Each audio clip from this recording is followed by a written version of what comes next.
अपने पिता एवं माता कैकेयी के प्रकोष्ठ से राम अपनी माता कौशल्या के पास पहुँचे। अनुज लक्ष्मण वहां पर पहले से ही उपस्थित थे। राम ने माता का चरण स्पर्श किया और कहा, हे माता। माता कैकेयी के द्वारा 2 वर मांगने पर पिताजी ने भाई भरत को अयोध्या का राज्य और मुझे 14 वर्ष का वनवास दिया है। अतः मैं वन के लिए प्रस्थान कर रहा हूँ। विदा होने के पूर्व आप मुझे आशीर्वाद दीजिए। राम द्वारा कहे गए इन हृदय विदारक वचनों को सुनकर कौशल्या मूर्छित हो गई।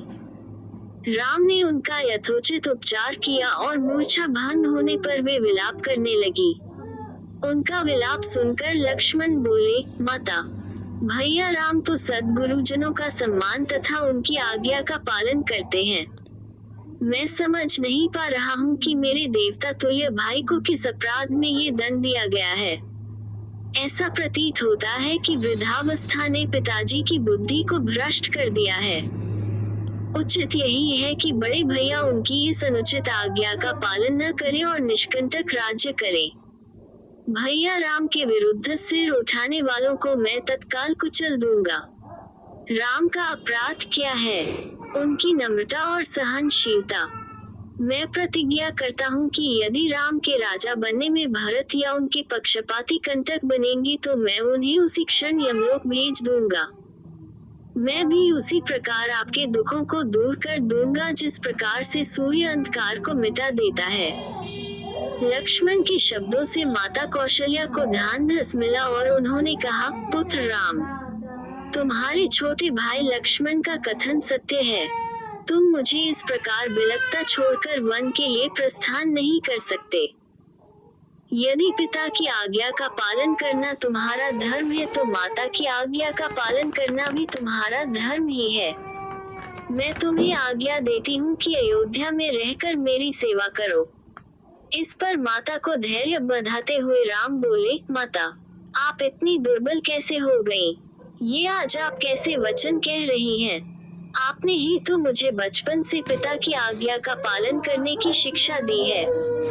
अब क्या मेरी सुख सुविधा के लिए अपनी ही दी हुई शिक्षा को झुठलाएंगी? एक पत्नी के नाते भी आपका कर्तव्य है कि आप अपने पति की इच्छा पूर्ति में बाधक न बने। आप तो जानती ही हैं कि चाहे सूर्य, चंद्र और पृथ्वी अपने अटल नियमों से टल जाएं, पर राम के लिए पिता की आज्ञा का उल्लंघन करना कदापि संभव नहीं है। मैं आपसे निवेदन करता हूँ कि आप प्रसन्न होकर मुझे वन जाने की आज्ञा प्रदान करें ताकि मुझे ये संतोष रहे कि मैंने माता और पिता दोनों ही की आज्ञा का पालन किया है। फिर वे लक्ष्मण से संबोधित हुए और कहा, लक्ष्मण, तुम्हारे साहस, पराक्रम, शौर्य और वीरता पर मुझे गर्व है। मैं जानता हूँ कि तुम मुझसे अत्यंत स्नेह करते हो, किंतु हे सौमित्र, धर्म का स्थान सबसे ऊपर है। पिता की आज्ञा की अवहेलना करके मुझे पाप, नरक और अपयश का भागी बनना पड़ेगा।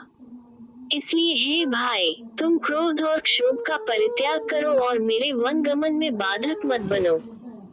राम के दृढ़ निश्चय को देखकर अपने आंसुओं को पोंछती हुई कौशल्या बोली, वत्स, यद्यपि तुम्हें वन जाने की आज्ञा देते हुए मेरा हृदय चूर चूर हो रहा है, किंतु यदि मुझे भी अपने साथ ले चलने की प्रतिज्ञा करो तो मैं तुम्हें वन जाने की आज्ञा दे सकती हूँ। राम ने संयम पूर्वक कहा, माता, पिताजी इस समय अत्यंत दुखी हैं और उन्हें आपके प्रेमपूर्ण सहारे की आवश्यकता है। ऐसे समय में यदि आप भी उन्हें छोड़कर चली जाएंगी तो उनकी मृत्यु में किसी प्रकार का संदेह नहीं रह जाएगा। मेरी आपसे प्रार्थना है कि उन्हें मृत्यु के मुख में छोड़कर आप पाप का भागी न बने। उनके जीवित रहते तक उनकी सेवा करना आपका पावन कर्तव्य है। आप मोह को त्याग दें और मुझे वन जाने की आज्ञा दें। मुझे प्रसन्नता पूर्वक विदा करें। मैं वचन देता हूँ कि 14 वर्ष की अवधि बीतते ही मैं लौटकर आपके दर्शन करूँगा। धर्मपरायण राम के युक्तियुक्त वचनों को सुनकर अश्रुपूरित माता कौशल्या ने कहा, अच्छा वत्स, मैं तुम्हें वनगमन की आज्ञा प्रदान करती हूँ।